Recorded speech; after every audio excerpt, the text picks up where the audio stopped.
त्या पद्धतीने अध्यक्ष राज ठाकरे यांना निमंत्रण दिलं जाणार, कारण चर्चा अशी आहे की राज ठाकरे सुद्धा आपल्या दसरा मेळाव्याला व्यासपीठावर दिसू शकतात. चर्चा आहे ना, चांगली चर्चा आहे, यात व्यथित व्हावं असं काही नाही ना. माननीय उद्धव ठाकरे, माननीय राज ठाकरे हे दोन बंधू एकत्र आलेले आहेत, अनेक विषयावर चर्चा करतायत, एकमेकांशी संवाद साधतायत, विचारांची देवाणघेवाण करतायत. दसऱ्याला वैचारिक सोन्याचं आदानप्रदान सुद्धा होऊ शकतं. अशा वेळेला जर लोकांच्या मनात असेल, तर तुमचा हा मनात प्रश्न असेल, तर ही चांगली चर्चा, सकारात्मक चर्चा लोकांमध्ये असायला पाहिजे.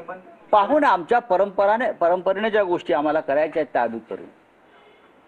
आमचा काय संघाचा दसरा मेळावा नाही आहे की कमलताई गवईंचं नाव टाकून त्यांना बोलवलं, मग ह्यांना बोलवलं, मग काँग्रेसवाल्यांना बोलवलं, मग त्यांना बोलवलं. एक परंपरा आहे दसरा मेळाव्याला, त्या परंपरेचं पूर्ण पालन केलं जाईल.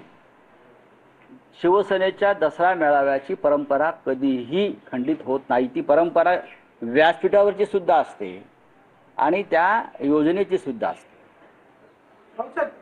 पूरग्रस्तांना आपण पाहतोय की मंदिर असो किंवा धार्मिक स्थळ असो, हिंदुत्व यांनी अनेक मोठ्या प्रमाणावरती मदत केल्याचं आपण पाहतोय.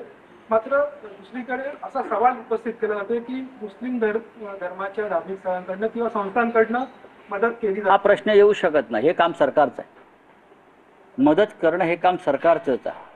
हा जो प्रश्न आहे हे बजरंग दल, विश्व हिंदू परिषद, भारतीय जनता पक्षाचे टगे असा प्रश्न विचारू शकतात. पण अनेक ठिकाणी पुरात सापडलेल्या लोकांना मुस्लिम तरुणांनी कसं वाचवलं हे छायाचित्र तुम्हीच दिलेले आहे. परभणीमध्ये एका पुजाऱ्याला मंदिरात पाणी शिरल्यावर 2 मुस्लिम तरुणांनी जीव धोक्यात घालून त्यांचा जीव वाचवला आणि त्यांना घेऊन गेले पुढे. अशी अनेक प्रसंग घडलेले आहेत. पण सरकारला या पूरग्रस्तांना मदत करण्याची जबाबदारी ही पूर्णपणे फडणवीस सरकारची आहे. राऊतसाहेब, लाडकी बहीण योजना जेव्हा लॉन्च झाली तेव्हा सरसकट त्यांच्या खात्यांमध्ये पैसे वजा करण्यात आलेले शास्त्रतर्फे, परंतु आता पूरग्रस्त जे आहेत शेतकरी त्यांच्या बँकांची पडताळणी झाल्यानंतरच मदत देण्याचे आम्ही जेव्हा धाराशिवला होतो तेव्हा अनेक गावात महिलांनी त्या संदर्भात प्रश्न विचारले.